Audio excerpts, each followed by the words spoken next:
अस्मद्गुरुभ्यो नमः। अस्मत्परमगुरुभ्यो नमः। अस्मत्सर्वगुरुभ्यो नमः। श्रीमते रामानुजाय नमः। श्रीमते निगमान्तमहादेशिकाय नमः। नमः सदसे नमः सदसस्पतये नमः सखीनां पुरोगाणां चक्षुषे नमो दिवे नमः पृथिव्यै सप्रतसधाम्ने गोपाय ये च सभ्या आसवासरः तानीन्द्रियावतः कुरु सर्वमायुरुपासदाम् सर्वेभ्यः श्रोतृभ्यो नमो नमः। ನಿತ್ಯ ಗ್ರಂಥವನ್ನು ಆಧರಿಸಿ ನಿತ್ಯ ವಿಧಿಗಳನ್ನು ಮಾಡ್ತಾ ಇರುವಂತರಲ್ಲಿ ಈಗ ಉಪಾದಾನ, ಅಭಿಗಮನ, ಉಪಾದಾನ, ಈಜ್ಯ, ಸ್ವಾಧ್ಯಾಯ, ಯೋಗ ಅಂತ 5 ಕಾಲಗಳಲ್ಲಿ ಇಜ್ಜಾಕಾಲ ತೃತೀಯೋಗಂ ಅಂತ ಆರಾಧನೆಯಲ್ಲಿ ಬರಬೇಕಾದ್ರೆ 3ನೇ ಕಾಲದಲ್ಲಿ ಭಗವಂತನ ಆರಾಧನೆ, ಅದಾದ್ಮೇಲೆ ಮಾಧ್ಯಾನಿಕ ವೈಶ್ವದೇವ ಅನಿಸುವಂತವ್ರು ವೈಶ್ವದೇವವನ್ನು ನಡೆಸಿದ್ಮೇಲೆ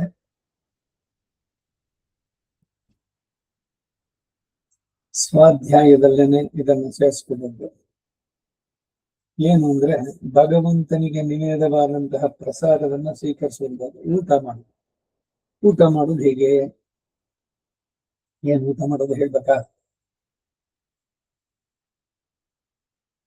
ಹಸಿವು ಆದವರು ಹೋಗಿ ಊಟ ಮಾಡ್ತಾರೆ, ಅದನ್ನು ವೇದ ಹೇಳಲ್ಲ. ಹಸುವಾದಾಗ ಊಟ ಮಾಡಿ ಅಂತ. ಅನಶನಯ ಮೃತ್ಯುರೇವ, ಊಟ ಮಾಡದಿದ್ರೆ ಮೃತ್ಯುವೇ. ಶರೀರ ಪೋಷಕವಾಗಿರುವಂತಹದ್ದು ಇದು ಅನ್ನ. ಅನ್ನ ಅನ್ನೋ ಪದ ಬರೀ ಅಕ್ಕಿಯನ್ನ ಬೇಯಿಸಿ ಮಾಡಿದ್ದಕ್ಕೆ ಅಂತಲ್ಲ, ಏನು ತಿಂತೀವೋ ಅದೆಲ್ಲ. ಮುಂಡಗೋಪನಿಷತ್ತಿನಲ್ಲಿ ಬರುವಂತ ವಾಸಪರ್ಣ ಇದ್ರ ಬಗ್ಗೆ ಅಲ್ಲಿ ಹೇಳ್ಬೇಕಾರೆ ಸ್ವಾದು ಮತ್ತಿ ತನ್ನ ಕರ್ಮ ಫಲವನ್ನು ಅವನು ತಿಂತಾನೆ. ಅನಷ್ಟನ್ ಅವಿಚಾಕಶೀತಿ, ಮತ್ತೊಂದು ಪರಮಾತ್ಮ ಅವನು ಕೂತ್ಕೊಂಡು ಸೈಲೆಂಟ್ ಸ್ಪೆಕ್ಟೇಟರ್, ಸರ್ವಸ್ಯ ಸಾಕ್ಷಿ. ಇವನ ಕರ್ಮ ಫಲವನ್ನ ಅನುಭವಿಸೋದು, ಒಂದ್ಸಲಿ ನಗ್ತಾನೆ, ಒಂದ್ಸಲಿ ಹೇಳ್ತಾನೆ, ಅದನ್ನ ಅವ್ನು ನೋಡ್ತಾ ಇರ್ತಾನೆ. ಶರೀರ ಪಾಂಚಭೌತಿಕವಾದದ್ದು ಎಲ್ಲ ಗೊತ್ತಿದೆ ನಮ್ಗೆ. ತ್ರಿಗುಣಾತ್ಮಕವಾದಂತಹ ಪ್ರಕೃತಿ, ತ್ರಿಗುಣಗಳು, ಸತ್ವ, ರಜ, ತಮೋ ಗುಣಗಳು. ಹೆಚ್ಚಿಗೆ ವಿವರ ಬೇಕು ಅಂದ್ರೆ ಭಗವದ್ಗೀತೆಯಲ್ಲಿ ಗುಣತ್ರಯ ವಿಭಾಗ ಯೋಗ ನೋಡಿ. ಆಹ್ರಿಯತೆ ಇತಿ ಆಹಾರ, ಏನನ್ನ ಒಳಗೆ ತಗೊಳ್ತೀವೋ ಅದು ಆಹಾರ. ಆ ಆಹಾರ ಹೇಗಿರ್ಬೇಕು ಅನ್ನೋದ್ರ ಬಗ್ಗೆ ಇದು ಇಂದಿನ ಪೀಳಿಗೆಗೆ ಪ್ರಧಾನವಾಗಿರೋದು ಇವಾಗ ಜಿಹ್ವಾ ಚಾಪಲ್ಯ, ಗುಹ್ಯ ಚಾಪಲ್ಯ. ಜಿಹ್ವಾ ಚಾಪಲ್ಯ ಅಂದ್ರೆ ನಾಲಿಗೆ ರುಚಿ, ಅದ್ರ ಬಗ್ಗೆ ಏನೇನು ಹೊಸ ರುಚಿಗಳು, ಹೊಸ ಇದು ಬರ್ತಾ ಇರೋದು. ವಾರಾಂತ್ಯದಲ್ಲಿ ಎಲ್ಲೇ ಹೋಗಿ ಏನು ತುಂಬಿರುತ್ತೆ, ತಿಂಡಿ ಸ್ಟ್ರೀಟ್ಗಳು ಇವೆಲ್ಲ. ಮತ್ತೊಂದು ಗುಹ್ಯ ಚಾಪಲ್ಯ, ಸ್ತ್ರೀ ಸಹವಾಸ. ಇದೇ ಪ್ರಧಾನ, ಮೋಸ್ಟ್ ಆಫ್ ದ ಪೀಪಲ್. ಅದಕ್ಕಾಗಿ ಈ ಆಹಾರದ ಬಗ್ಗೆ 2 ಸಂಚಿಕೆಯಲ್ಲಿ ಹೇಳೋಣ.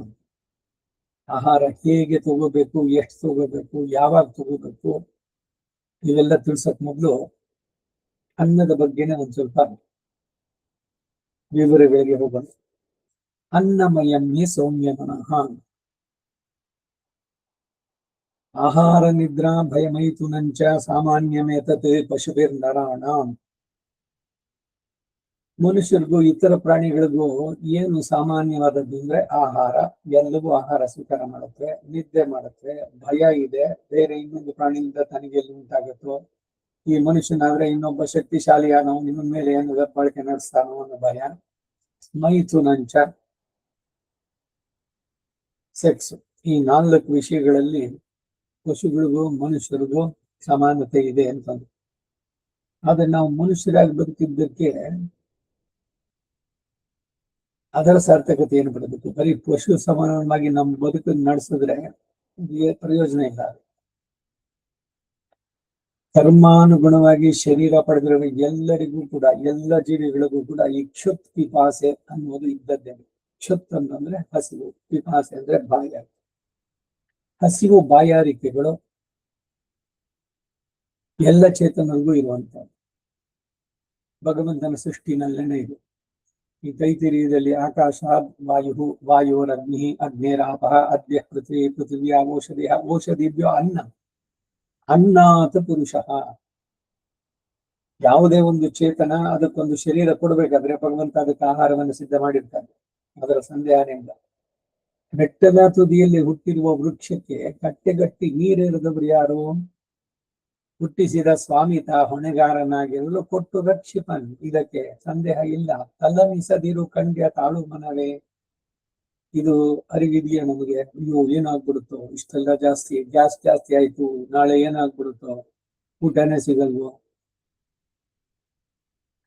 ಮನುಷ್ಯನ ಶರೀರ ರಕ್ಷಣೆಗೆ ಎಷ್ಟು ಅಗತ್ಯವೋ ಅಷ್ಟನ್ನು ಮಾತ್ರ ಸ್ವೀಕಾರ ಮಾಡಬೇಕು ಆಹಾರವನ್ನು.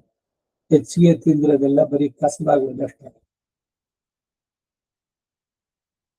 ಆಹಾರ ಆಶನ ಮಿಚ್ಚಂತಿ, ಬೆಳಗ್ಗೆ ಊಟ ಆಗಿದೆ ಮತ್ತೆ ಸಾಯಂಕಾಲಕ್ಕೇನು ರಾತ್ರಿಗೆ ಅದು ಶರೀರಕ್ಕೆ ಬಂದಂತಹ ಬಾಧೆಗಳು ಇದೆ.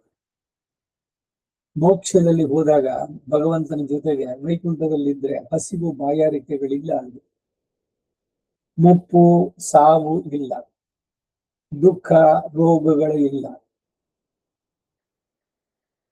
ಸದಾ ಭಗವಂತನ ಜೊತೆಯಲ್ಲಿ ಆನಂದವಾಗಿ ಅವನಿಗೆ ಸಮಾನವಾದ ಆನಂದದಲ್ಲಿ ಅವನೊಡನೆ ಕೈಂಕರ್ಯ ಮಾಡೋದೇ ಇದು ನಮ್ಮ ಪ್ರಧಾನ ಬಾಳಿನ ಗುರಿಯಾಗಬೇಕು.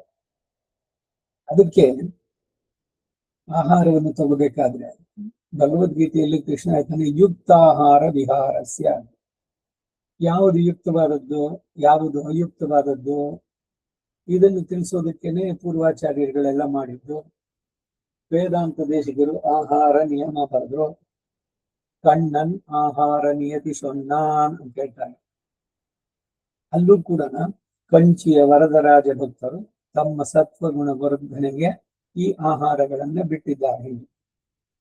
ಪಂಚದುಷ್ಟಗಳನ್ನು ಹೇಳ್ತಾರೆ.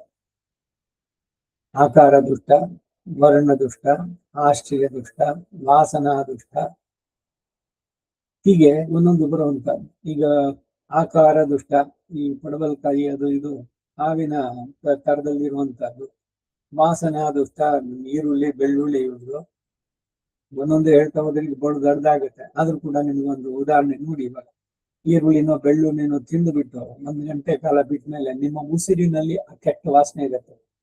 ಉಸಿರಿನಲ್ಲಿ ಬರಬೇಕು ಅಂದ್ರೆ ರಕ್ತಗತವಾಗಿದ್ದು ನಿಮ್ಮ ಶರೀರ ಪೂರ ಇಟ್ ಇಸ್ ಕಂಟಾಮಿನೇಟೆಡ್.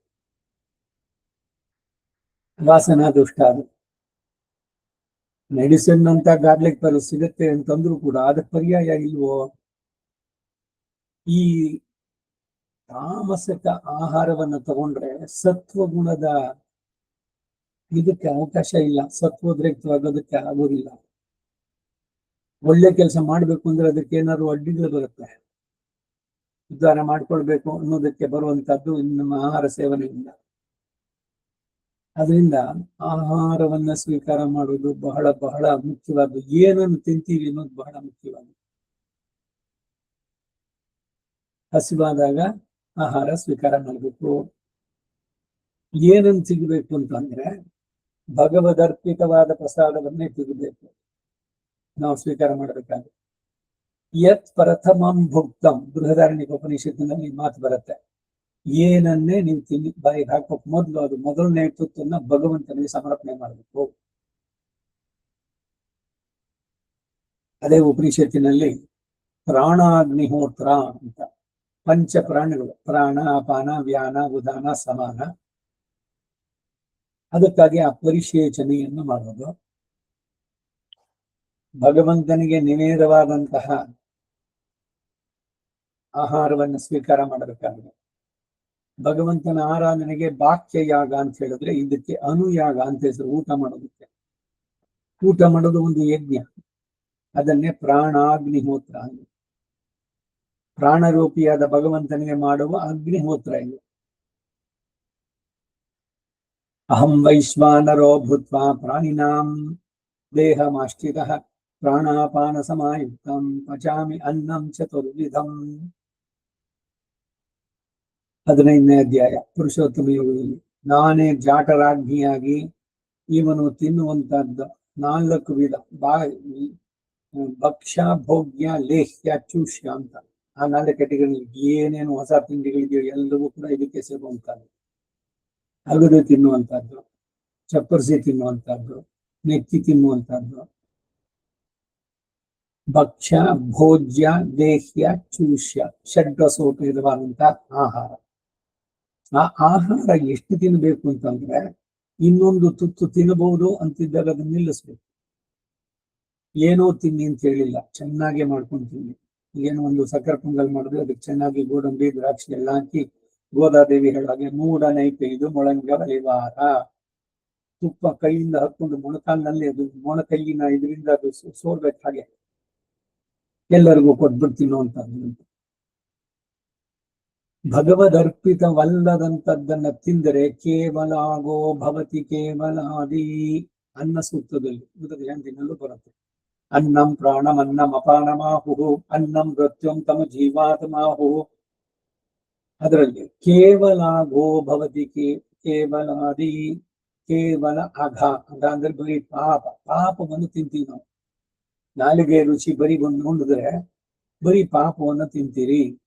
ಏನ್ ಪಾಪ ಅದು ಅಂತಂದ್ರೆ ಇದಕ್ ಮತ್ತೆ ಐತರಿಯ ಉಪನಿಷತ್ತು, ಅದರಲ್ಲಿ ಈ ಶರೀರ ಬಿಟ್ಟ ಮೇಲೆ ಹೋಗುವಂತದ್ದು 2 ಗತಿಗಳು ಉತ್ತಮ ಇದ್ರಲ್ಲಿ ಮಾಡಿದವು. ಒಂದು ಅರ್ಚಿರಾದಿಗತಿ, ಇನ್ನೊಂದು ಧೂಮಾದಿಗತಿ. ಅರ್ಚಿರಾದಿಗತಿನಲ್ಲಿ ಹೋದವನು ವೈಕುಂಠ ಹೋಗ್ತಾನೆ, he will never return.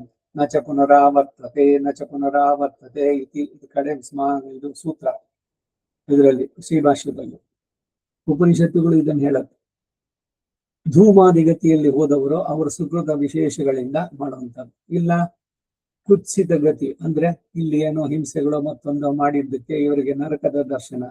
ಈಗ ನರಕಕ್ಕೆ ಹೋಗೋದವ್ರು ಪರ್ಮನೆಂಟ್ ನರಕದಲ್ಲಿ ಇರೋಲ್ಲ, ಅಥವಾ ಸ್ವರ್ಗಕ್ಕೆ ಹೋದವರು ಪರ್ಮನೆಂಟ್ ಸ್ವರ್ಗದಲ್ಲಿ ಇರೋಲ್ಲ. ಕ್ಷೀಣೆ ಪುಣ್ಯ ಮತ್ತೆ ಲೋಕಂ ವಿಶಂತಿ.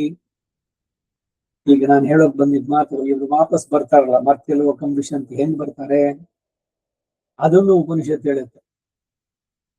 ಪಂಚಾಗ್ನಿ ವಿದ್ಯೆ ಇದ್ರಲ್ಲಿ ಬರ್ಬೇಕಾದ್ರೆ ಮೊದಲು ಈ ಆತ್ಮ ಮಳೆಯ ಹನಿಗಳ ಜೊತೆಗೆ ಸೇರುತ್ತೆ. ಅದೇ ಮಳೆ ಹನಿ ಆಗೋಲ್ಲ, ಮಳೆ ಹನಿಯ ಜೊತೆಗೆ ಸೇರಿದ್ದು ಭೂಮಿಯಲ್ಲಿ ಬಿದ್ದು ಧಾನ್ಯವಾಗಿ ಗಿಡಗಳಲ್ಲಿ ಸೇರಿ ಅದು ಯಾವ ಪ್ರಾಣಿಗಳು ತಿಂದಿತ್ತೋ ಆಯಾ ಶರೀರಗಳು ಮನುಷ್ಯನಲ್ಲಿ ಸೇರಿ ರೇತಸ್ಸಾಗಿ ಅವನು ಸ್ತ್ರೀಯೊಡನೆ ಸಂಗಮಿಸಿ ಗರ್ಭದಲ್ಲಿ ಇದ್ದು ಆಮೇಲೆ ಬೆಳೆದು ಅವನಿಗೊಂದು ಮನುಷ್ಯ ಶರೀರ. ಈ ಮನುಷ್ಯ ಶರೀರ ಕೊಟ್ಟಿದ್ದಕ್ಕೆ ಕಾರಣ ಯಾರು? ತಂದೆ ತಾಯಿಗಳು ಬರೀ ನಿಮಿತ್ತ ಅಷ್ಟೇ. ತಂದೆ ತಾಯಿಗಳು ಸೇರಿದಾಗಲೆಲ್ಲ ಮಕ್ಕಳು ಆಗೋದಿಲ್ಲ. ಬ್ರಹ್ಮಚಾರಿಗಳು, ವಯಸ್ಸರು, ವೃದ್ಧರಾದವರು ಇವರುಗಳೆಲ್ಲ ತಿಂದ ಆಹಾರ ಏನಾಗ್ಬೇಕು? ಪ್ರತಿದಿನ ನಾವು ತಿನ್ನೋ ಒಂದೊಂದು ಅನ್ನದಲ್ಲಿ ಅದಿದೆ. ಏನೋ ಒಂದೊಂದು ಆತ್ಮಗಳು. ಅದಕ್ಕಾಗೇನೆ ಭಗವಂತನಿಗೆ ನೈವೇದ್ಯ ಮಾಡಿ ತಿಂದ್ರೆ ಅದರ ದೋಷಗಳು ನಮಗ್ ಬರುವುದಿಲ್ಲ. ಪರಿಶೇಚನೆ ಪುರುಷನಿಗೆ ಹೇಳಿದ್ದು, ಮೊದಲು ಏನ್ ಬರೆಸ್ಬೇಕು? ಸಿಹಿ ಸಕ್ಕರೆನೋ ಇಲ್ಲ ಹಣ್ಣು ಏನೋ ರಸಾಯನವೋ ಇದು ಅನ್ನವನ್ನು ಬಡಿಸ್ಬೇಕು. ಆಮೇಲೆ ತುಪ್ಪವನ್ನು ಬಡಿಸ್ಬೇಕು. ಅನ್ನ ತುಪ್ಪ ಎಲ್ರಿಗೂ ಬಡಿಸಿದ್ಮೇಲೆ ಪರಿಶೇಚನೆಯನ್ನು ಮಾಡ್ಬೇಕು. ಸತ್ಯಂ ತ್ವರ್ತೇನ ಪರಿಶಿಂಚಾಮಿ ಓಂ ನಮೋ ನಾರಾಯಣ ಅಮೃತೋಪಸ್ತರಣಮಸಿ. ಆಮೇಲೆ ಪ್ರಾಣಾಯ ಸ್ವಾಹ, ಪ್ರಾಣರೂಪಿಯಾದ ಭಗವಂತನೇ ನಿನಗೆ ಇದು. ನ ಮಮ ಇದಂ ನ ಮಮ ಅಪಾನಾಯ ಸ್ವಾಹ, ಅಪಾನಾಯೇದಂ ನ ಮಮ ಅಪಾನಾಯ ಇದಂ ನ ಮಮ. ಇದು ಅಪಾನ, ಇದು ವ್ಯಾನಕ್ಕೆ, ಇದು ಬ್ರಹ್ಮಣಿ ಮಹಾತ್ಮ ಅಮೃತತ್ವಾಯ. ಇದಾದ ಮೇಲೆ ಪರ್ಪು ಇದನ್ನು ಬಳಸುವಂತದ್ದು ಬೇಳೆ, ಆಮೇಲೆ ಕರಿಂದುಗಳು, ಇವುಗಳನ್ನು ಕ್ಷಾರ ಲವಣ ವರ್ಜ್ಯಂ ಅಂತ ಇದೆಲ್ಲ ಸ್ಮೃತಿಗಳಲ್ಲಿರುವಂತದ್ದು. ಉಪ್ಪು ಖಾರದ ಪದಾರ್ಥಗಳನ್ನ ಪರಿಶೇಚನೆ ಆಗೋ ತನಕ ತರ ಬಡಿಸಬಾರದು. ಸರಿ, ಪುರುಷರಲ್ಲಿ ಭಗವಂತ ಇದ್ದಾನೆ. ಸರ್ವಸ್ಯ ಚಾಹಂ ಹೃದಯ ಸನ್ನಿವಿಷ್ಟ. ಸ್ತ್ರೀಯರಲ್ಲಿ ಇಲ್ವೋ? ಮತ್ತೆ ಸ್ತ್ರೀಯರಿಗೆ ವೇದದ ರೀತಿನಲ್ಲಿ ಇಲ್ಲ. ಇದು ಸ್ಮೃತಿಕಾರಗಳೇ ಮಾಡಿರೋದು. ಸಮಾಂತರಿಕವಾಗಿ ಪುರುಷರಿಗೆ ಮಾಡಿದ್ರೆ ಅಮಾಂತರಿಕವಾಗಿ ಸ್ತ್ರೀಯರು ಮಾಡೋದು. ಸೊ ಅವರು ಕೂಡ ಪರಿಶೇಚನೆ ಮಾಡಿ ಕೃಷ್ಣನನ್ನ ನೆನೆಸ್ಕೊಂಡು ಒಂದೊಂದು ತುತ್ತು ಕೃಷ್ಣನಿಗೆ ಅಂತೇಳಿ ಒಂದು ಸಲ ತಗೋಬೇಕು, ತುಪ್ಪ ಅನ್ನೋದ್ರ ಜೊತೆಗೆ. ಇಲ್ಲೇನೆ ಈ ಟೇಬಲ್ ಮ್ಯಾನರ್ಸ್ ಅಂದ್ರೆ ಮಕ್ಕಳಿಗೆಲ್ಲ ಈಗ 5 ಸ್ಟಾರ್ ಹೋಟೆಲ್ ಅಲ್ಲಿಗೆ ಕರ್ಕೊಂಡು ಹೋಗಿ ಅಲ್ಲೊಂದು ನ್ಯಾಪ್ಕಿನ್ ಅದನ್ನ ಕತ್ತು ಹಾಕೋಬೇಕು, ಕಂಠಕೋಪಿನಾರು ಅದನ್ನ ಹಾಕೊಂಡು ಒಂದು ಸ್ಪೂನು, ಒಂದು ಫೋರ್ಕು, ಚಾಕು ಇಟ್ಕೊಂಡು ಹೆಂಗ್ ತಿನ್ಬೇಕು, ದೇವ್ರು ಕೊಟ್ಟಿರ್ ಕೈ ಇಲ್ವಾ, ಆರಾಮಾಗಿ ತಿನ್ಬಹುದು. ಅದೇನೋ ಅದು ಮಾಡರ್ನ್ ಇದು, ಅದ್ರ ಜೊತೆಗೆ ಎಲ್ಲ ಅಫ್ಲೂಯೆಂಟ್ ಅಂತ. ಇದನ್ನ ಹೇಳ್ಕೊಡುವಂತವ್ರು ನಾವು ಕೆಳಗಡೆ ಕೂತ್ಕೊಂಡು ಪೂರ್ವಾಭಿಮುಖವಾಗಿ ಪರಿಶೇಚನೆಯನ್ನು ಮಾಡಿ ಕೈಯಿಂದ ಭಗವದರ್ಪಿತವಾದದ್ದು ಅಂತ ಸ್ವೀಕಾರ ಮಾಡೋದನ್ನ ಯಾಕೆ ಹೇಳ್ಕೊಡ್ಬಾರ್ದು?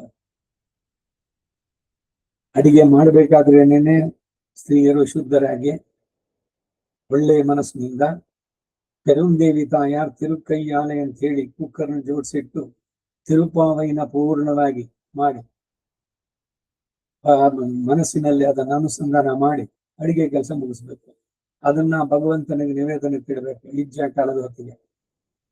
ಹಾಗೆ ಭಗವದ್ ಅರ್ಪಿತವಾದದ್ದನ್ನ ಇವರು ತಿರುಪಾವೈಯನ್ನ ಹೇಳ್ತಾ ಮಾಡಿದ್ದು ಎಲ್ಲರಿಗೂ ಸತ್ವಗುಣ ವೃದ್ಧಿಯಾಗುತ್ತೆ. ಈ ಭಗವದ್ ವ್ಯತಿರಿಕ್ತವಾದಂತಹದ್ದು ಕುತರ್ಕ ವಿತಂಡವಾದಗಳಿಗೆ ಆ ಮನಸ್ಸು ತೊಡಗಿಸೋದಿಲ್ಲ.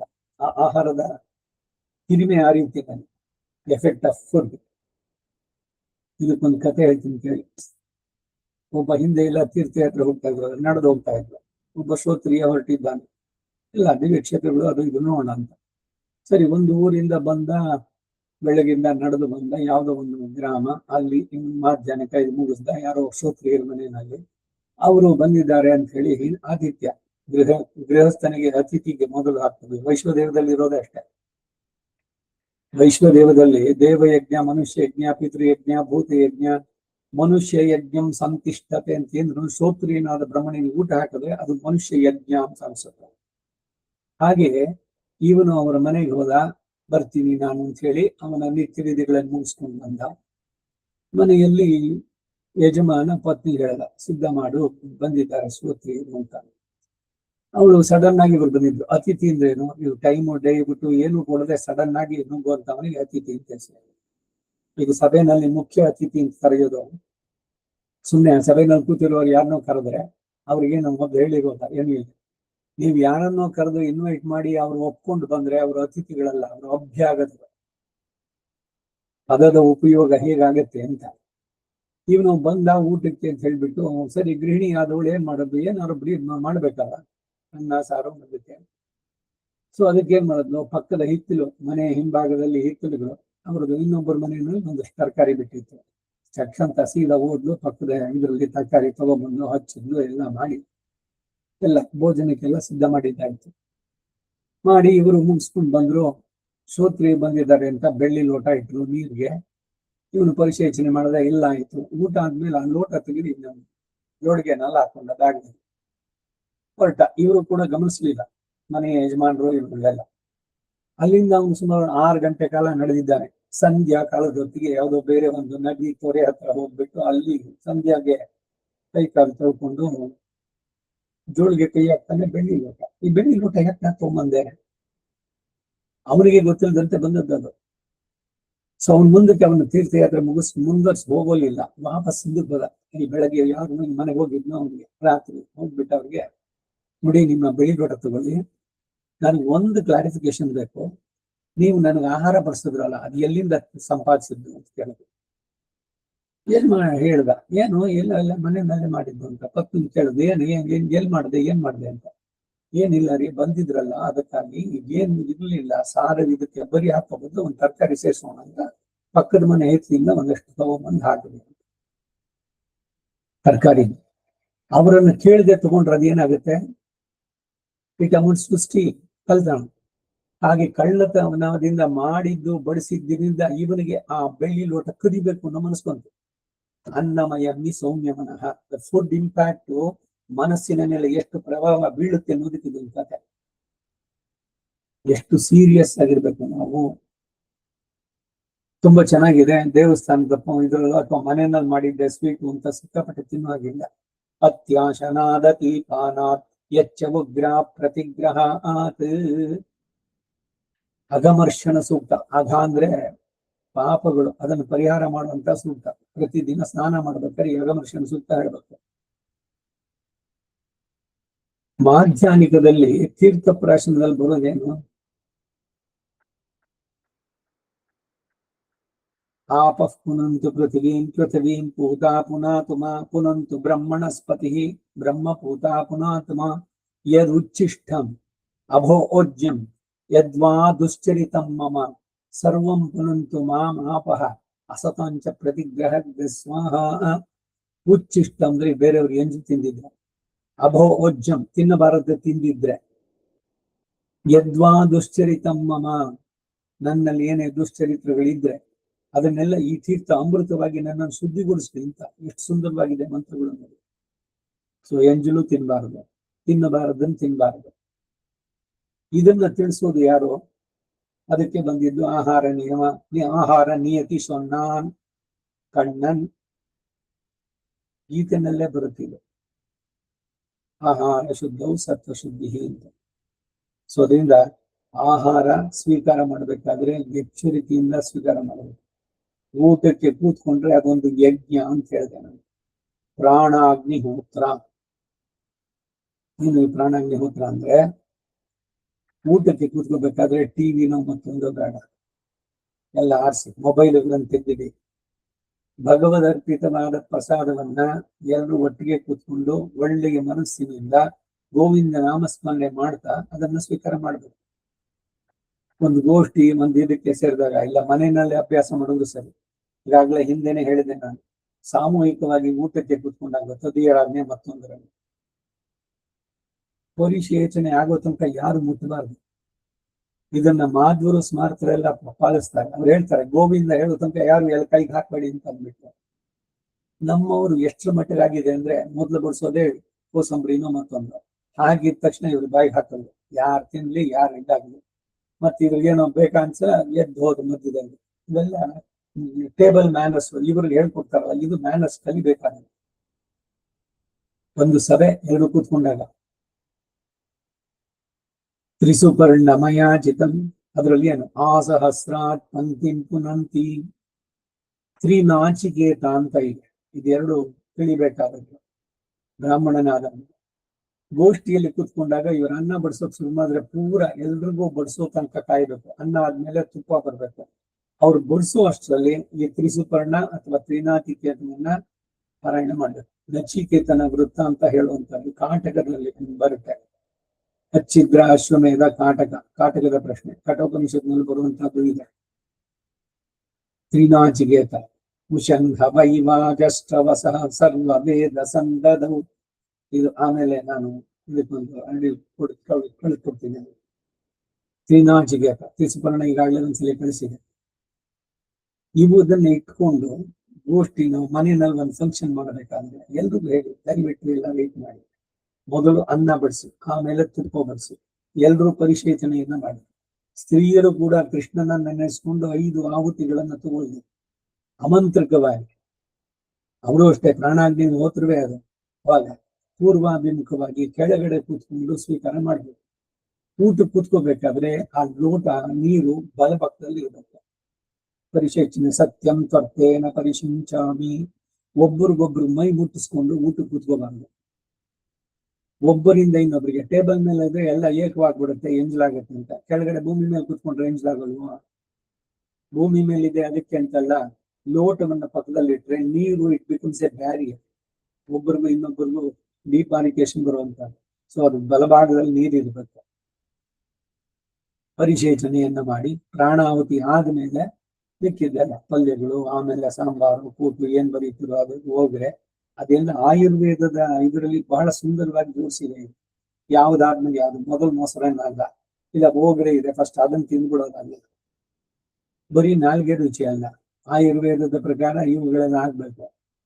ಮೊದಲು ಏನೋ ಅನ್ನ ಪಲ್ಯಗಳು, ಅದಾದ್ಮೇಲೆ ನಳಗಿರಿ ಅಥವಾ ಕೊಳಂಬು ಅಂತ ಏನ್ ಹೇಳ್ತೀವಿ ಅದು ಕೂಟು, ಅದಾದ್ಮೇಲೆ ಸಾರನ್ನ, ಆಮೇಲೆ ಏನಾದ್ರು ಹೋಗ್ರೆಗಳು ಮಾಡಿದ್ರೆ ತಿಂತ್ರಿಣಿ ಅನ್ನ, ಪುಳಿಯೋಗ್ರೆ.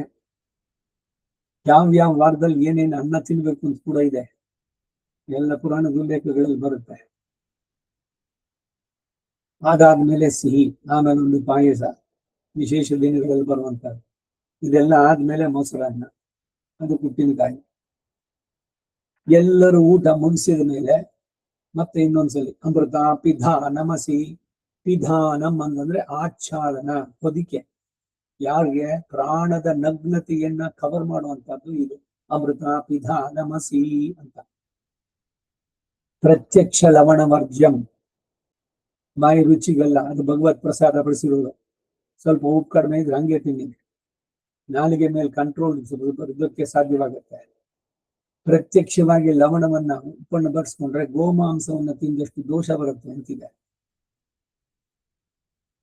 ಹಾಗೆ ಒಂದ್ ವೇಳೆ ಹಾಕೋಬೇಕು ಅಂತಂದ್ರು ಕೂಡ ಸಾರಿಗೋ ಮತ್ತೆ ಇದಕ್ಕೋ ನಳಗೆಗೋ ಉಪ್ಪನ್ನು ಹಾಕ್ಬಿಟ್ಟು ಅದ್ರಲ್ಲಿ ಕರೆಸ್ಬಿಟ್ಟು ಹಾಕ್ಬಿಟ್ಟು ಡೈರೆಕ್ಟ್ ಆಗಿ ಪ್ರತ್ಯಕ್ಷವಾಗಿ ಹಾಕ್ಬಾರ್ದು, ಉಪ್ಪನ್ನು ಬಡಿಸ್ಲೇಬಾರ್ದು. ಎಲೆನು ಪರಿಶೇಚನೆಗೆ ಒಂದ್ಸಲಿ ತುಪ್ಪ ಬಡಿಸಿದ್ಮೇಲೆ ಆಮೇಲೆ ತುಪ್ಪ ಬಡಿಸಬಾರ್ದು. ಉಪ್ಪಟ್ಟಿದೆ, ಇದಕ್ಕಿದೆ, ಅದಕ್ಕಿದೆ ಅಂತ ಮಾಡ್ಕೊಳ್ಳೋದಲ್ಲ. ಇವೆಲ್ಲ ಪ್ರೊಸೀಜರ್ಗಳು ಆಹಾರ ಸ್ವೀಕಾರ ಮಾಡ್ಬೇಕಾದ್ರೆ. ತ್ರಿಸುಪರ್ಣ ತ್ರಿನಾಚಿಕೇತಗಳ ಪಠನ ಆದ್ಮೇಲೆ ಅವರು ಗೋವಿಂದ ಅಂತ ಹೇಳಿದಾಗ ಎಲ್ರು ಸ್ವೀಕಾರ ಮಾಡ್ಬೇಕು. ಇದನ್ನ ನಾವೆಲ್ಲರೂ ನಮ್ಮ ನಮ್ಮ ಇದರಲ್ಲಿ ಅಭ್ಯಾಸವನ್ನು ಶುರು ಮಾಡ್ಬೇಕು. ಬಿಟ್ಟೋಗಿರೋ ನಮ್ಮ ಸಂಸ್ಕೃತಿ ಇವೆಲ್ಲ ಇದೆ, ಎಲ್ಲವೂ ಸರಿಯೇ. ಗೋಪಾಲ ದೇಶಿಕ, ಅನ್ನಿಕ, ಇವರು ಒಂದೊಂದೇ ತಗೊಂಡು ವಿವರವಾಗಿ ಹೇಳ್ತಾ ಬರ್ತಾರೆ ಒಂದೊಂದೇ.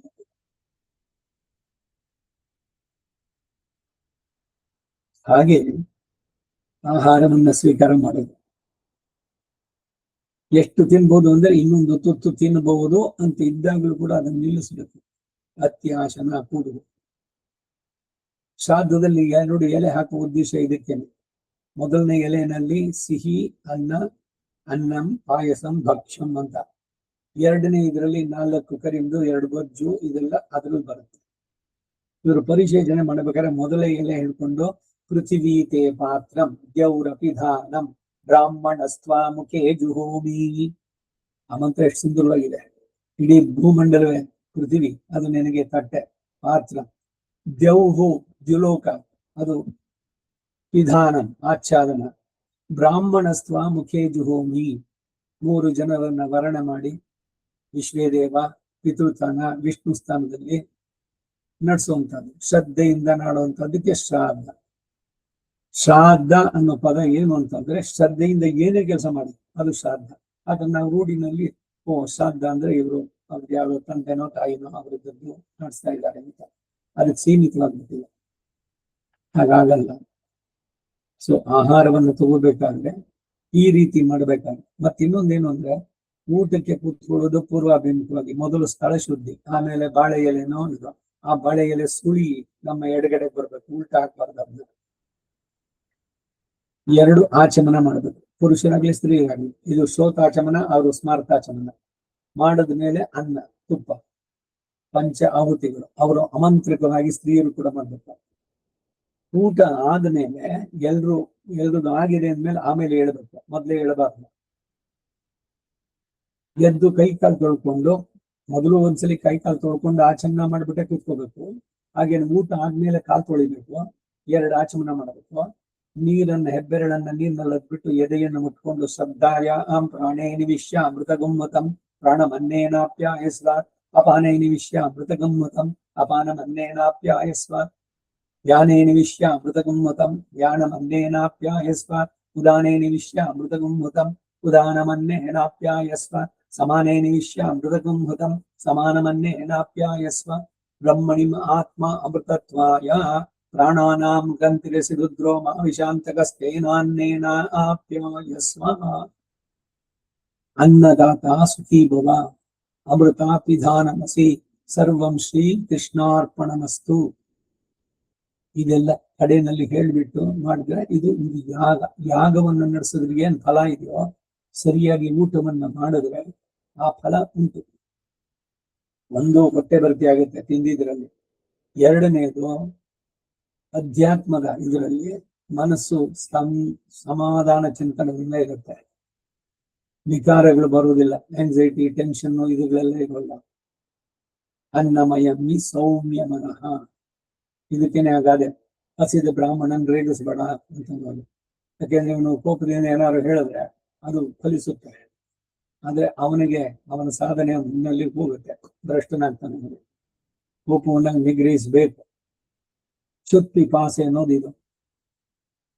ಸೊ ಅದರಿಂದ ಆಹಾರವನ್ನ ಭಗವಂತನಿಗೆ ನಿವೇದನ ಮಾಡಿ ಆಮೇಲೆ ಸ್ವೀಕಾರ ಮಾಡೋಣ. ಇದು ಈ ಸ್ವಾಧ್ಯಾಯ ಇದು ಬರ್ಬೇಕಾದ್ರೆ ಆರಾಧನೆ ಇದೆಲ್ಲ ಮುಗಿದ ಮೇಲೆ ಮಾಧ್ಯಾಹ್ನಿಕ ಇವೆಲ್ಲ ಮುಗಿಸ್ಬಿಟ್ಟು ಆಮೇಲೆ ಆಹಾರ ಸ್ವೀಕಾರ. ಮನೆಯಲ್ಲಿ ಹಿರಿಯರಿಗೆ ಮೊದಲು, ಮಕ್ಕಳಿಗೆ, ಆಮೇಲೆ ಗೃಹಿಣಿಯಾದವಳು ಕಡೆಯಲ್ಲಿ ತಾನು ಕೂತ್ಕೊಳ್ಬೇಕು.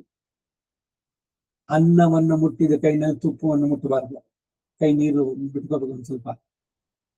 ಮೊಸರು ಇವುಗಳನ್ನು ಪಕ್ವವಾದಂತಹ ಏನು ಮುಸುರೆ ಅಂತ ಹೇಳಿದ್ರೆ ಅಡಿಗೆ ಮಾಡಿದ್ದು. ಇನ್ನು ಈ ದೇಶಿಗರ ಆಹಾರ ನಿಯಮ ಓದ್ ನೋಡಿ. ಇನ್ಯಾರೋ ಕೆಲವರು ಹೇಳಿದ್ರು 9 ಗಂಟೆ ದೋಷ ಮಾಡ್ಬೋ. ಸೊ ಏನು ತಿಳಿಯೋದೇ ಬೇಡ, ಆಹಾರ ನಿಯಮ ಬೇಡವೇ ಬೇಡ, ಯಾಕಂದ್ರೆ ನಮ್ಗೆ ಫಾಲೋ ಮಾಡೋಕೆ ಆಗೋಲ್ಲ. ತಪ್ಪು ಕಲ್ಪನೆ ಇದು, ಯಾರೇ ಹೇಳಿದ್ರು ಕೂಡ ಅದು ನಮಗೆ ಆಗ್ಲಿಲ್ಲ ಅಂತಂದ್ರೆ ಅವ್ರು ಬರೆದಿದ್ದೇ ತಪ್ಪು ಅನ್ನೋ ತರದಲ್ಲ ಆಗಲ್ಲ. ನಾವು ಅದನ್ನು ಸಾಧಿಸೋದಕ್ಕೆ ಪ್ರಯತ್ನ ಮಾಡಬೇಕು. ಆಹಾರ ನಿಯಮ ಫಾಲೋ ಮಾಡಿದ್ರೆ ಆಗಿದೆ. ಈಗ ನನಗ್ ಗೊತ್ತಿಲ್ಲ ಅಂತ ಹೇಳ್ಕೊಂಡು ನನಗ್ ಗೊತ್ತಿಲ್ಲ ಬೆಂಕಿ ನಿನ್ಸಬಾರ್ದು ಅಂತ ಕೈಯಿಂದ ಬೆಂಕಿನಲ್ಲಿ ಇಡಿ ಬಿಡುತ್ತೇನೆ. ಹಾಗೆ ಏನು ಗೊತ್ತಿಲ್ಲದೆ ತಿಂದು ಬಿಟ್ರೆ ದೋಷವಿಲ್ವಂತೆ. ಇದು ಯಾವ ಶಾಸ್ತ್ರದಲ್ಲಿದೆ? ಇದು ಬರ್ದಿದ್ಯಾಕೆ? ಶಾಸನಾದಿತಿ ಶಾಸ್ತ್ರ. ಪ್ರೀತಿಯಿಂದ ಭಗವಂತ ಮಗ್ನಾನ್ ಉದ್ಧರತೆ ಕಾರುಣ್ಯಾತ್ ಶಾಸ್ತ್ರಪಾಣಿನ ಸಾಕ್ಷಾತ್ ನಾರಾಯಣೋ ದೇವಃ ಕೃತ್ವಾ ಮರ್ತ್ಯಮಯೀಂತನು ಮಗ್ನಾನ್ ಉದ್ಧರತೆ ಕಾರುಣ್ಯಾತ್ ಶಾಸ್ತ್ರಪಾಣಿನ. ಶಾಸ್ತ್ರದ ಬಗ್ಗೆ ಪ್ರೀತಿ ಇರಬೇಕು ನಮಗೆ. ತಂದೆ ತಾಯಿಯ ಮಕ್ಕಳ ಮೇಲೆ ಇರುವಂತ ಪ್ರೀತಿ ಬಗ್ಗೆ ಯಾರಿಗೂ ಸಂದೇಹ ಇಲ್ವಲ್ಲ. ಅದಕ್ಕೆ ಸಹಸ್ರತಮಂ ವಾತ್ಸಲ್ಯ ತಮಂ ಶಾಸ್ತ್ರಂ ಅಂತ. ತಂದೆ ತಾಯಿಗಳು ತಮ್ಮ ಮಕ್ಕಳಿಗೆ ತೋರುವ ಪ್ರೀತಿಗೆ ಸಹಸ್ರಪಟ್ಟು ಪ್ರೀತಿಯಿಂದ ಭಗವಂತ ತಾನು ಸೃಷ್ಟಿಸಿದಂತಹ ಚೇತನ ಎಲ್ಲರಿಗೂ ಉದ್ಧಾರಕ್ಕಾಗಿ ಶಾಸ್ತ್ರವನ್ನ ನೀಡಿದ್ದಾನೆ. ಭಗವದ್ಗೀತೆಯಲ್ಲಿ ಅದಕ್ಕೆ ತಸ್ಮಾತ್ ಶಾಸ್ತ್ರಂ ಪ್ರಮಾಣಂತೆ ಕಾರ್ಯ ಕಾರ್ಯವು. ಯಾವುದು ಕಾರ್ಯ ಯಾವುದು ಅಕಾರ್ಯ, ಅದಕ್ಕೇನು ಪ್ರಮಾಣ ಅಂದ್ರೆ ಶಾಸ್ತ್ರ ಪ್ರಮಾಣ. ಸೊ ಈ ಶಾಸ್ತ್ರವನ್ನ ಇಟ್ಟುಕೊಂಡು ಅದನ್ನ ಸರಿಯಾಗಿ ತಿಳಿದು ಯಥಾರ್ಥವಾಗಿ ತಾವು ಸ್ವತಃ ಆಚರಿಸಿ ಈ ರೀತಿ ನಡೆಸಬೇಕು ಅಂತ ಮಾಡಿದ್ದು ಸಂಪ್ರದಾಯ. ರಾಮಾನುಜ ಸಂಪ್ರದಾಯವೇ ದೇಶಿಕ ಸಂಪ್ರದಾಯ. ದೇಶಿಕರು ಹೇಳೋದೇನು? ರಾಮಾನುಜ ಹೇಳಿದ್ದನ್ನೇ ನಾನು ವಿವರವಾಗಿ ಹೇಳ್ತಾ ಇದ್ದೀನಿ ಅಂತ. ಇದು ಸಂಪ್ರದಾಯ. ಸುಮ್ಮನೆ ಏನೇನೋ ಯಾರ್ದೋ ಮನೆಯಲ್ಲಿ ಏನೋ ಆಯ್ತು, ಇದು ನಮ್ಮ ಮನೆ ಸಂಪ್ರದಾಯ, ನಿಮ್ಮ ಮನೆ ಸಂಪ್ರದಾಯ ಬೇರೆ, ಇನ್ನೊಬ್ಬರ ಮನೆ ಸಂಪ್ರದಾಯ ಬೇರೆ ಬೇರೆನಾ? ಯುಕ್ತ ಆಯುಕ್ತ ಇದು ಮೊದಲನೇ ಸಂಚಿ ಇದರಲ್ಲೇನೆ ಹೇಳಿದೆ ನಾನು, ಹೇಳ್ಬೇಕಾದ್ರೆ ಆರಂಭದಲ್ಲಿ. ನಿರ್ಧರಿಸಿರೋರು ಅವರು ಶಿಷ್ಟಾಚಾರರು, ಹಿರಿಯರು. ಮೇಲೆ ಯಾರು ಶೈವನ ಹಳ್ ಪೂರ್ವೇ ಏತದೂಚುಕು. ಅವರು ಮಾಡಿರೋ ವಿಧಾನವನ್ನ ಫಾಲೋ ಮಾಡಿ ಅದನ್ನ ಸರಿ ಅರ್ಥ ಮಾಡ್ಕೊಂಡು ಆ ರೀತಿ ನಡೆಸಿ ನಮ್ಮ ಜೀವನದ ಸಾರ್ಥಕತೆ ಪಡೆಯುವುದು. ಇದು ಬರೀ ಸತ್ತ ಮೇಲೆ ಮೋಕ್ಷ ಸಿಗ್ಲಿ ಅದು ಒಂದಕ್ಕೆ ಅಲ್ಲ.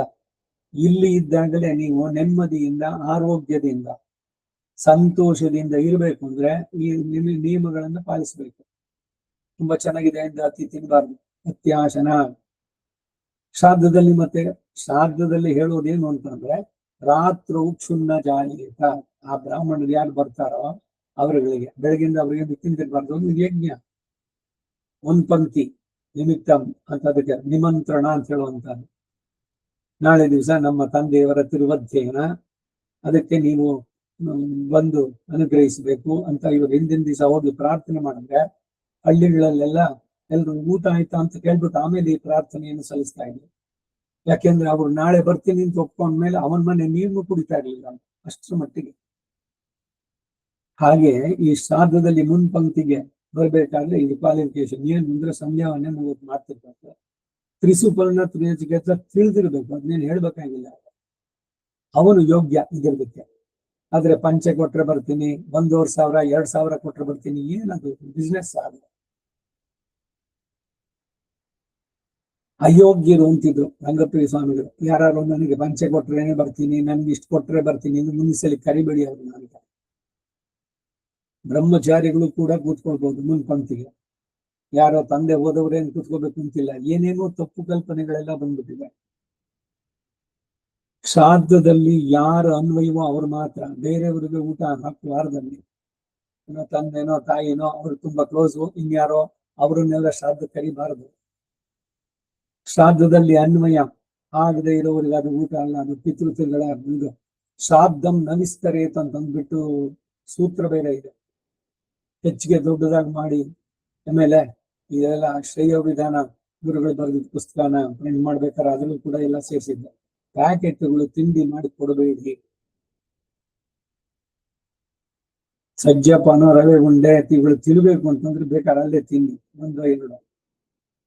ಅಡಿಗೆ ಮಾಡೋರ್ಗೆ ಏನು ಅಂದ್ರೆ ಇವಾಗ ಶ್ರಾದ್ದದ ಊಟ ಅಂದ್ರೆ 700-800 ರೂಪಾಯಿ. ಆಮೇಲೆ ಪ್ಯಾಕೆಟ್ ಒಂದ್ ಚಿಕ್ಕುಂಡೆ, ಒಂದ್ ರವೆ ಉಂಡೆ, ಮತ್ತೆ 2 ವಡೆ, ಸಜ್ಜಪ್ಪ ಇದನ್ನ ಕೊಡೋದಕ್ಕೆ ಅದಕ್ಕೆ 250-300 1000 ರೂಪಾಯಿ ಒಂದ್ ಪ್ಲೇಟ್ಗೆ ಒಬ್ಬರಿಗೆ ಅಂತ ಲೆಕ್ಕ. ಎಲ್ಲದ್ರಲ್ಲೂ ಕಮರ್ಷಿಯಾಲಿಟಿ ಬೇಡ. ಶ್ರಾದ್ದದಲ್ಲಿ ಅತಿ ವಿಸ್ತಾರ ಬೇಡ. ಯಾರದ್ರಲ್ಲಿ ಪ್ರಧಾನ ಅನ್ವಯವೋ ಅವ್ರು ಮಾತ್ರ ಅಷ್ಟೇ. ಅವ್ರು ಕೂತ್ಕೊಂಡು ಊಟ ಮಾಡ್ಬೇಕಾದ್ರೆ ಅಭಿಶ್ರವಣ ಅಂತ ಅವ್ರಿಗೆ ಹೇಳುವಂತ ಪ್ರಾರ್ಥನೆ, ರಾತ್ರಿ ನಿಮಗೆ ಇನ್ನೊಂದ್ಸಲಿ ಹಸುವಾಗಬಾರ್ದು, ಏನಾದ್ರು ತಿನ್ಬೇಕು ಅಂತ. ಆ ರೀತಿ ನೀವು ಸ್ವೀಕಾರ ಮಾಡಿ. ಸಿಕ್ಕಾಪಟ್ಟೆ ತಿಂಡಿ ನಿಂತಿಲ್ಲ ಅಲ್ಲಿ. ಯಾಕೆಂದ್ರೆ ಅಗಮರ್ಷಣದಲ್ಲಿ ಅತ್ಯಾಶನಾದ ಅತೀಪಾನಾದೆ ರಾತ್ರಿಯಲ್ಲಿ ಪಶಿಯಾಮಲ್ ಯದ್ಯದಭೀಪ್ಸಿತ. ನಿಮ್ಗೆ ಏನ್ ಇಷ್ಟವ 4 ಕರಿದ್ದು 2 ಗೊಜ್ಜು ಮಾಡಿದ್ಯಲ್ಲ, ಅದ್ರಲ್ಲಿ ಏನ್ ಬೇಕೋ ಅದು ತಿನ್ನಿ. ಮತ್ ಮನೆಗೆ ಬಂದ್ಮೇಲೆ ಕಾಫಿ, ಸಾಯಂಕಾಲಕ್ಕೆ ಇನ್ನೇನು ಉಪಹಾರ ಇವೆಲ್ಲ ಇಲ್ಲ, ಏನನ್ನು ತಿನ್ಬಾರ್ದು. ಈ ಶ್ರಾದ್ದದಲ್ಲಿ ಕಾಫಿ, ಎಳ್ನೀರು, ಹಾಲು ಅದೇನ್ ಹೊಟ್ಟೆ ಡಸ್ಟ್ಬಿನ್ ಅದು ತಿನ್ಸೋಕೆ. ನಿಮಂತ್ರಿತ ಬ್ರಾಹ್ಮಣರಿಗೆ ಏನು ನಿಯಮವೋ ಇವರುಗಳಿಗೂ ಕೂಡ ಅಷ್ಟೇ. ಕರ್ತ ಯಜಮಾನನಿಗೆ ಅವತ್ತೇನು ಸ್ವೀಕಾರ ಮಾಡಬಾರ್ದು. ಬ್ರಾಹ್ಮಣನಿಗೆ ಭಗವಂತ ಕೊಟ್ಟಂತ ಒಂದು ವಿಶೇಷವಾದ ಸವಲತ್ತು ಏನು ಅಂದ್ರೆ 24 ಗಂಟೆ ಏನೂ ತಿಂದೆ ನೀವು ಬದುಕಿರ್ಬೋದು, ಪ್ರಾಣ ಹೋಗಲ್ಲ. ಹಾಗೇನೆ 2 ಊಟ ಒಂದೇ ಸಲಿ ಮಾಡಬಹುದು, ಇದು ಬೇರೆಯವ್ರಿಗೆ ಆಗಲ್ಲ. ಸೊ ಶ್ರಾದ್ದದಲ್ಲಿ ಶ್ರದ್ಧೆಯಿಂದ ನಡೆಸಿದ್ರೆ ವಸು, ರುದ್ರ, ಆದಿತ್ಯ ಆ ಗಣಗಳು ಎಲ್ಲ ಸಂತೋಷ ಪಟ್ಟು ಮಾಡ್ತಾರೆ. ಅದಕ್ಕೆ ವಿರುದ್ಧವಾದ ಕೆಲಸಗಳನ್ನು ಮಾಡಿದ್ರೆ ಅವ್ರು ಶಪಿಸ್ತಾರೆ, ಪಿತೃ ಶಾಪಗಳು ಉಂಟಾಗುತ್ತಾರೆ. ತಿಂಡಿ ಪ್ಯಾಕೆಟ್ ಮಾಡ್ಕೊಡೋದು, ಅವರೆಲ್ಲ ಇಟ್ಟಿದ್ದಾರೆ. ಈಗಿನ ಕಾಲ ಬಿಸಿನಲ್ಲ, ಎಲ್ರು ಬಿಸಿ. ಅದು ತಗೊಂಡಿದ್ದು ಇದಾಯ್ತು, ಅಯ್ಯೋ 2-3 ದಿವಸ ಆಗೋಯ್ತು, ರವೆ ಮುಂದೆನೋ ಏನೋ ಮುಗ್ಗಾಗೋಯ್ತು, ಬೇಡ ನಾಯಿಗೆ ಹಾಕ್ಬಿಡೋ, ಇಲ್ಲ ಕೆಲಸಗಳು ಕೊಟ್ಬಿಡೋ. ಮಾಡಿದ್ರೆ ಏನಾಗತ್ತೆ ಗೊತ್ತಾ, ನಿಮಗೆ ಪಿತೃಶಾಪ ಬರುತ್ತೆ. ಯಾಕೆಂದ್ರೆ ಆ ಪಿತೃಶಾಪವನ್ನ ನೀವು ಇದ್ ಮಾಡಿದ್ರಿ ಅಂತ. ಪಿತೃಶೇಷವನ್ನು, ಎಲ್ಲವೂ ಪಿತೃಶೇಷ ಭಗವಂತನ ಸಮರ್ಪಣೆ ಮಾಡಿದ್ದಲ್ಲಿ. ಸೊ ಅದರಿಂದ ಕಾಂಟ್ರಾಕ್ಟ್ ಅಲ್ಲ, ಮನೆಯಲ್ಲಿ ಗೃಹಿಣಿಯರೇ ಅಡಿಗೆಯನ್ನ ಮಾಡಿ ಅವರುಗಳೇ ಬಡಿಸಬಹುದು. ಆಕ್ಚುಲಿ ಯಾರನ್ನೋ ಕರೆದು ಏನೋ ಮಾಡಬೇಕು ಅಂತಿಲ್ಲ. ಎಲ್ಲದರಲ್ಲೂ ಕೂಡ ಕಮರ್ಷಿಯಲ್. ಮನೆ ಗಲೀಜಾಗ್ಬಿಡುತ್ತೆ, ವರ್ಷಕ್ಕೆ ಒಂದ್ಸಲಿ ಮಾಡೋನು. ಶ್ರದ್ಧೆಯಿಂದ ಮಾಡಬಾರ್ದಾರೆ. ಅಣ್ಣ ತಮ್ಮಂದ್ರೆ ಎಲ್ಲರೂ ಸೇರಿದ್ದಾರೆ, 2 ಜನನೋ 4 ಜನನೋ 6 ಜನನೋ ಯಾರಿದ್ದಾರೆ ಅವ್ರಿಗೆ ಅಷ್ಟು ಜನ ಎಲ್ರೂ ಸೇರ್ಕೊಂಡು ಎಲ್ಲವನ್ನು ಭಾಗಿಸಿ. ಬರೀ ಗೃಹಿಣಿ ಒಬ್ಬರಿಗೆ ಅವ್ರ ತಲೆ ಮೇಲೆ ಹಾಕ್ಬಿಡೋದಲ್ಲ, ಪುರುಷನು ಅದರಲ್ಲಿ ಭಾಗಿಯಾಗ್ಬೇಕು, ಕಲಿಬೇಕು. ಅಡಿಗೆ ಇದ್ರದ್ದೆಲ್ಲ ಕಾಯಿ ತರಕಾರಿ ಹೆಚ್ಚೋದು ಮಾಡೋದು ಇಲ್ಲದು. ಒಂದು ಪ್ರೀತಿ ಪಿತೃದೇವತೆಗಳಿಗೆ. ತಂದೆ ಅಥವಾ ತಾಯಿ ಯಾವತ್ತು ಆಚಾರ್ಯ ತಿರುಗಿಸಿದ್ರು ಆ ತಿಥಿ ಅದು ಉದ್ದೇಶವಾಗಿ ಇಟ್ಕೊಂಡು ಅವತ್ತಿನ ದಿವಸ ನಡೆಸುವಂತಹ ಪಿತೃಗಳ ಉಪಾಸನೆ. ಇದರಿಂದ ಆಹಾರದ ಬಗ್ಗೆ ಅವೇರ್ನೆಸ್ ಒಂದ್ ಸ್ವಲ್ಪ ಬರಲಿ ಅನ್ನೋದ್ರಿಂದ ಇಷ್ಟೆಲ್ಲ ದೇವರವಾಗಿ ಹೇಳ್ತಾ ಇದ್ದೀನಿ. ಇನ್ನು ಮುಂದಿನ ಸಂಚಿಕೆಯಲ್ಲಿ ಆಹಾರ ಹೇಗೆ ಸ್ವೀಕಾರ ಮಾಡೋದು ಅದನ್ನ ಹೇಳೋಣ. ಸರ್ವಂ ಶ್ರೀ ವಾಸುದೇವಾರ್ಪಣಮಸ್ತು.